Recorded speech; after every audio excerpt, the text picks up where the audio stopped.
আমরা এখন মিলিয়াম পার্কে এসেছি। এই যে মিলিয়াম পার্কের গেট আপনারা দেখতে পাচ্ছেন, কত সবাই এসছে। আপনারা এখানে কীভাবে আসবেন আপনাদেরকে সেটা জানাবো।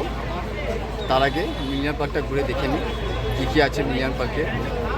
মিলিয়াম পার্কের এই সৌন্দর্যটা দেখে তারপর আপনাদের জানাবো। আপনারা এখানে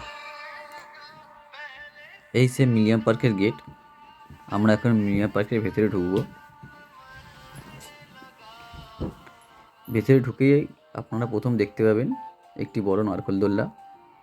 এই সেই নারকেল দোলনাটি।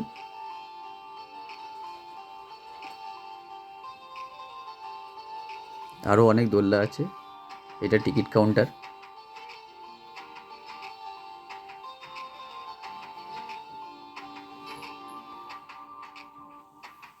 এটা ডিস্কো আপনারা দেখতে পাচ্ছেন।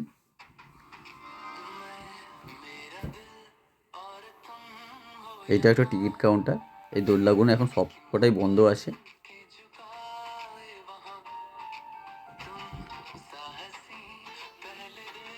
এই পার্কটি গঙ্গার ধারেই। এখানে বসার জায়গা আছে, আপনারা এখানে বসতে পারবেন, বসে ফটোশ্যুট করতে পারবেন। এখান থেকে হাওড়া ব্রিজটা খুব সুন্দর দেখা যায়।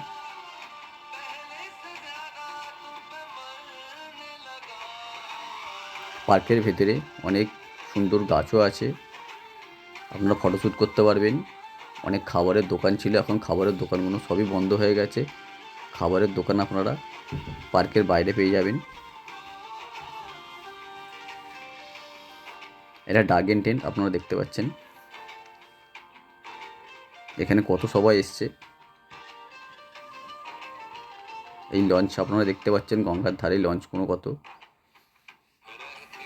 হাওড়া ব্রিজটা আপনারা দেখতে পাচ্ছেন, কত সুন্দর লাগছে এখান থেকে।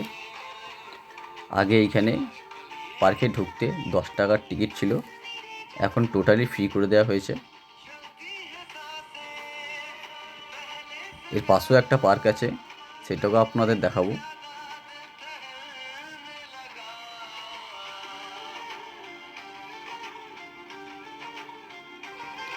এখানে একটি লঞ্চ ঘাট আছে, সেই লঞ্চেও আপনারা আসা যাওয়া করতে পারেন। লঞ্চের ভেতরে একটি রেস্টুরেন্ট আছে, সেই রেস্টুরেন্টে আপনারা খাওয়া দাওয়া করতে পারেন। এবার আপনারা যদি এখানে আসতে চান, হাওড়া থেকে ধর্মতলার যে কোনো বাস ধরে আপনারা ডালহাউসিতে নামবেন। ডালহাউসি থেকে 10 মিনিট হেঁটে আপনারা এই মিলিয়াম পার্কে আসতে পারবেন। আর যদি আপনারা ধর্মতলা থেকে হাওড়ায় আসেন, তাহলে আপনারা মিলিয়াম পার্কের গেটের সামনেই নামতে পারবেন। মিলিয়াম পার্কের গেটে সামনে নেবে রেল লাইনটা টপকে ডান দিকে আপনারা দেখতে পাবেন মিলিয়াম পার্কের বড় গেটটি দেখা যাচ্ছে।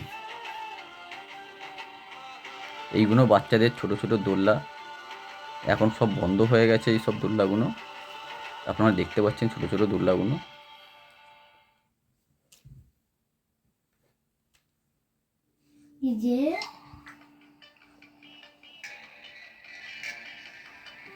এই সেই রেস্টুরেন্টটা। ভিডিওটা যদি ভালো লেগে থাকে একটি লাইক করবেন। এটা সেই রেস্টুরেন্ট। কমেন্টে জানাবেন ভিডিওটি কেমন লাগলো, আর চ্যানেলটাকে সাবস্ক্রাইব করে বেল আইকনটি বাজিয়ে দেবেন, যাতে নেক্সট ভিডিও পোস্ট করলে সবার আগে আপনাদের কাছে পৌঁছে যায়।